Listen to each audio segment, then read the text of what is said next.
You mentioned FIR while you were mentioning about the case. So let's break it down. FIR क्या है? FIR का significance क्या है?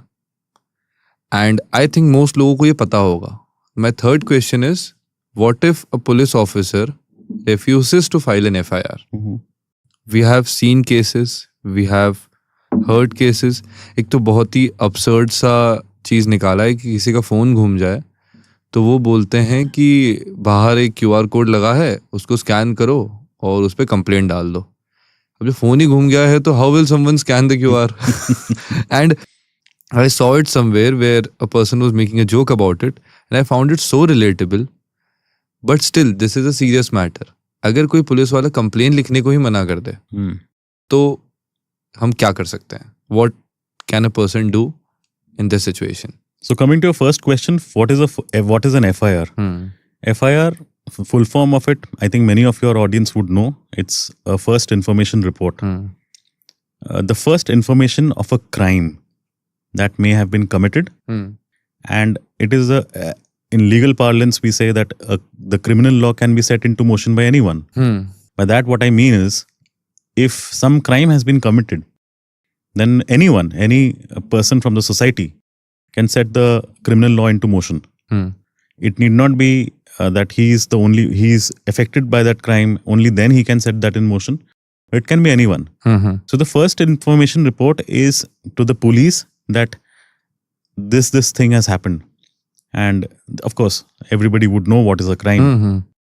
Now, what if a police officer refuses to lodge an FIR? Right. Because initial में क्या होता है कि we always lodge a complaint. After the complaint, if it is a cognizable offense in which the police can take cognizance and can take note of that offense, then the police will immediately register an FIR. Or there are situations where the police may investigate. For example, commercial disputes में. So जहाँ पे आप 420 generally आप देखते हैं 420, 406 of the IPC, they are usually straight jacket formula में उसको लगा दिया जाता है. So in those situations, the police may go and investigate. Similarly, you may come across these articles in the newspapers that 498A, where a wife files a complaint against a husband and her in-laws. Those cases are grossly being abused by the complainants. So in those cases also, now the police will have to first investigate. Okay. So after investigation, the police may not want to lodge an FIR. That is one situation. There is another situation where the police refuse to lodge an FIR at all. Because maybe उन्होंने या तो सामने वाली party से पैसे ले लिए हैं या whatever it could be the reason. We cannot deny that it happens in India. Corruption, there is corruption. Yes. And there is corruption to a great level in our police of all the states probably in India. And if in both the situations, suppose the police refuses to lodge an FIR, there is a procedure wherein you can get the FIR lodged from the court. पहले CRPC था, where we would usually file an application under section 156 subsection 3 of the CRPC. FIR usually is under section 154 of the CRPC. Achha. And once if the police refuses, then 156.3 is adopted. Current BNSS में I think it's 175.3 of the of the BNSS. जहाँ पे police अगर FIR lodge नहीं करती है, then you can approach the local magistrate, judicial magistrate, the court, and request or make a plea that the complaint may be sent to the police for the registration of an FIR. Okay, so you would need a lawyer for this, right? Of course, you would need a lawyer for this who would go and argue why this case is made out and why the police is not registering an FIR. Now, there were some guidelines because this provision was also being misused by many because they would never go to the police and they would straight away knock the doors of the magistrate and get a case registered against XYZ person.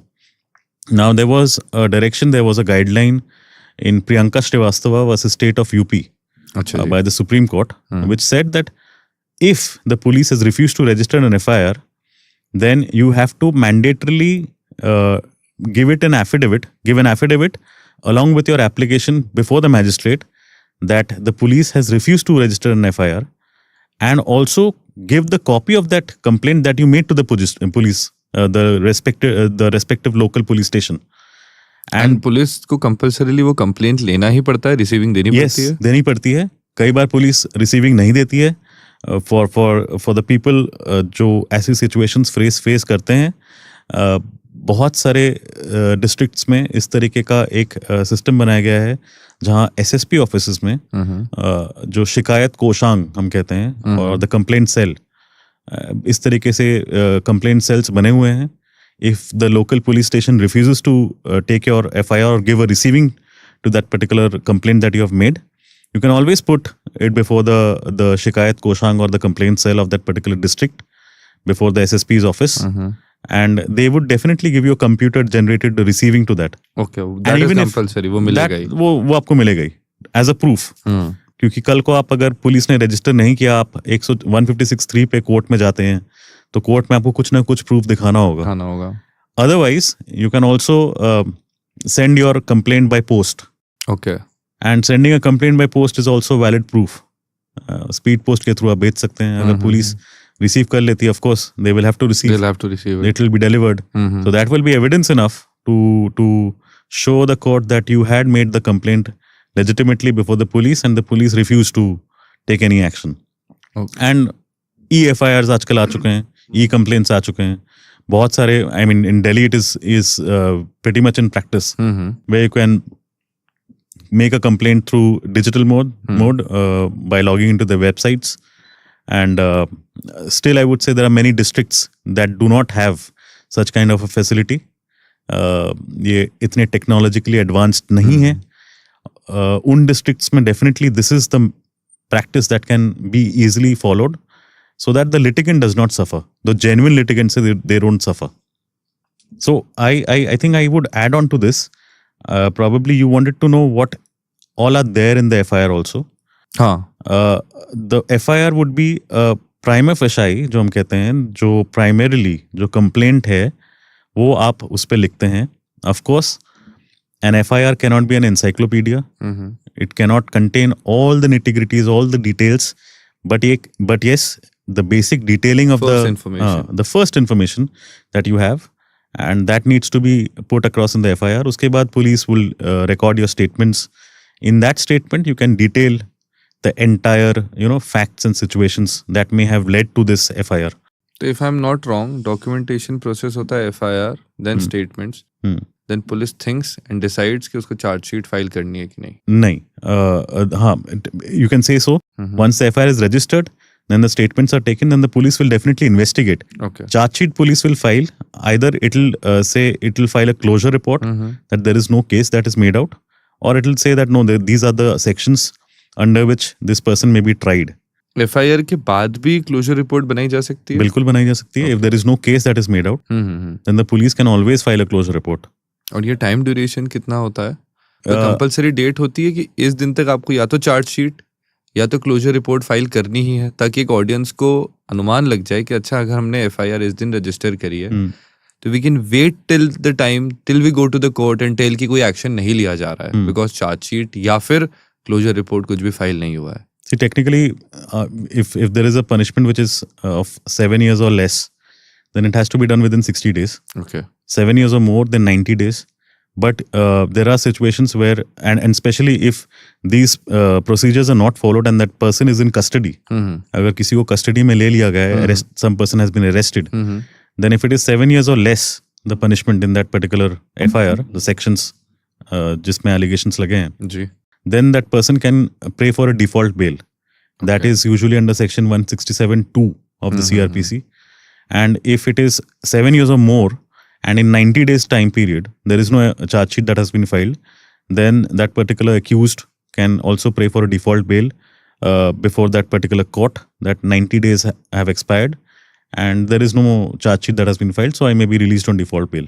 So and these are the court does accept it? Of course, that has to be. That's a mandatory provision under the CRPC. Okay. So it is not that the discretion would come into play. That usually bail it is the discretion of the court. We do not have a bail act like we have the European countries, like UK has a bail act.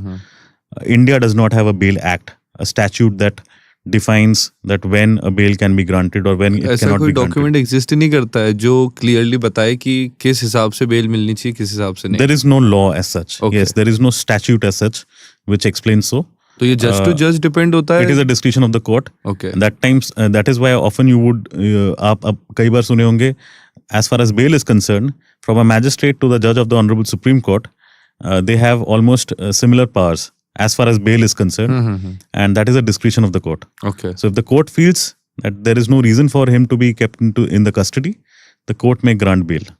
And if the court feels that no, he may, so the triple test ratio, the triple test ratio that we have in bails, that is, if he is at flight risk, in the sense that वो भाग सकता है India से या from the jurisdiction of the court, or if he is going to tamper with the evidences, or if he may influence the witnesses, and there is reasonable apprehension. And एक fourth principle भी आजकल apply करती है court, the seriousness of the offense that has been alleged. So in चारों situations को देखते हुए court may exercise the discretion and grant that person bail or deny the bail application.